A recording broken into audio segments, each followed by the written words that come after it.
Assalamualaikum warahmatullahi wabarakatuh. Di sini kami ingin memberikan video edukasi tentang hoax. Sebelum itu kami ingin memperkenalkan diri.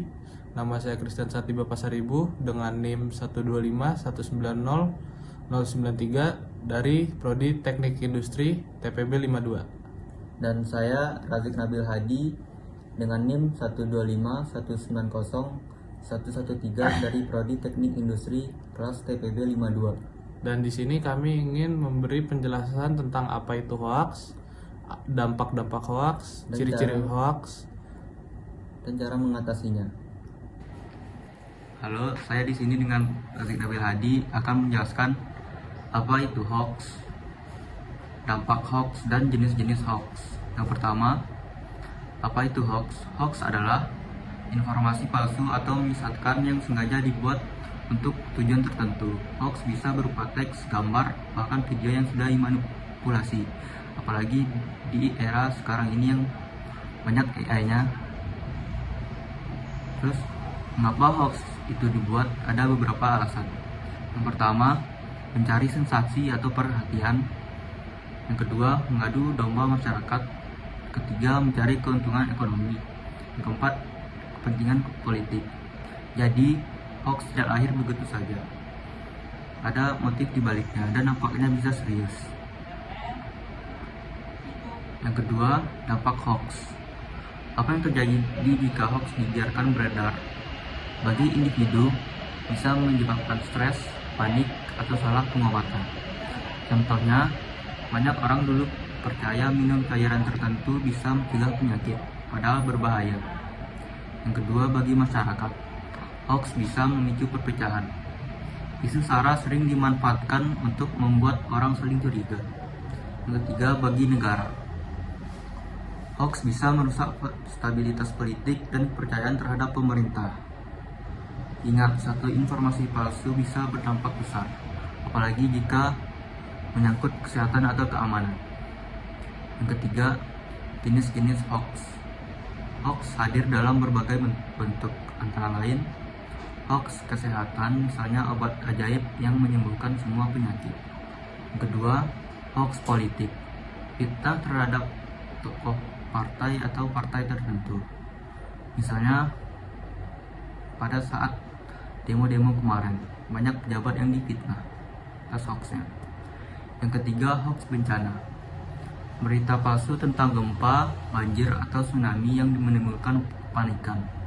Yang keempat, hoax ekonomi, penipuan investasi, undian palsu, atau promo tidak masuk akal. Yang kelima, hoax sosial, isu SARA, gosip artis, atau kabar kriminal yang dilebih-lebihkan. Semua jenis ini berbahaya karena bisa memengaruhi cara kita berpikir dan bertindak.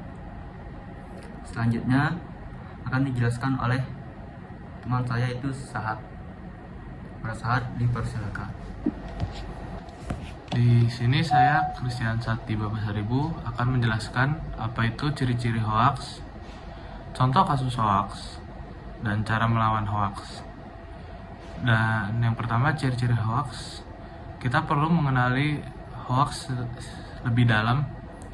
Contohnya, tanda-tanda hoax yang bisa kita temukan pada pertama, judulnya sensasional, penuh huruf kapital atau tanda seru yang dapat memikat pembaca untuk membaca berita tersebut, dan sumbernya biasanya tidak jelas, yang hanya dengan kata-katanya atau tidak ada sumber yang pasti.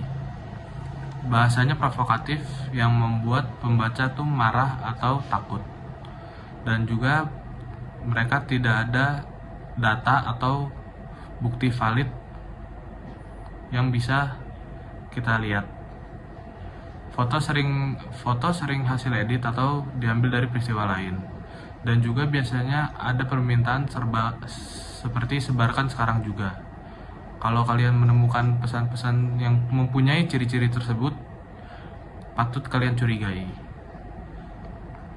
Dan untuk contoh-contoh kasus hoax, kita bisa melihat dari pada saat pandemi kemarin, banyak beredar pesan bahwa bawang putih bisa menyembuhkan COVID-19. Padahal itu tidak benar sama sekali dan justru bisa berbahaya kalau dipercaya mentah-mentah. Ada juga hoaks tentang bencana alam.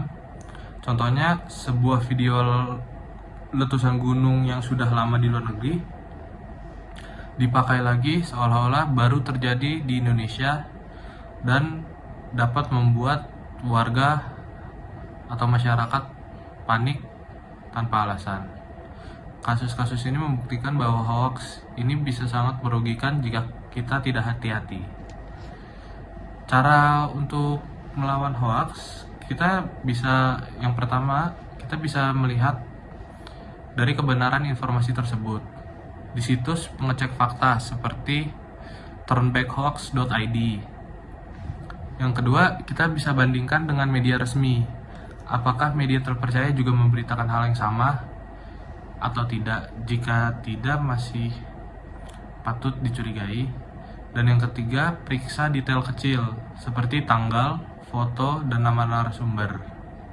Yang keempat, jangan mudah percaya kalau hanya karena dikirim oleh teman atau keluarga. Kalian perlu untuk menelusuri berita itu lebih dalam. Dan yang terakhir, tahan jari sebelum berbagi. Kalau kalian masih ragu berita itu valid atau tidak, jangan sebarkan terlebih dahulu. Ingat, hoax lebih baik daripada ikut menyebarkannya. Jadi, teman-teman, hoax adalah masalah serius di era digital ini. Kita semua mempunyai peran untuk melawannya. Jadilah orang yang kritis, jangan mudah terprovokasi, dan selalu periksa kebenaran sebelum berbagi. Ingat, sebarkan pengetahuan, bukan hoax. Terima kasih sudah menonton. Semoga video ini bermanfaat. Dan jangan lupa bagikan pesan ini agar semakin banyak orang yang sadar bahayanya hoax. Sekian dari saya, Razik Nabil Hadi. Saya Christian Satya Bapak Saribu. Terima kasih sudah menonton. Assalamualaikum Warahmatullahi wabarakatuh.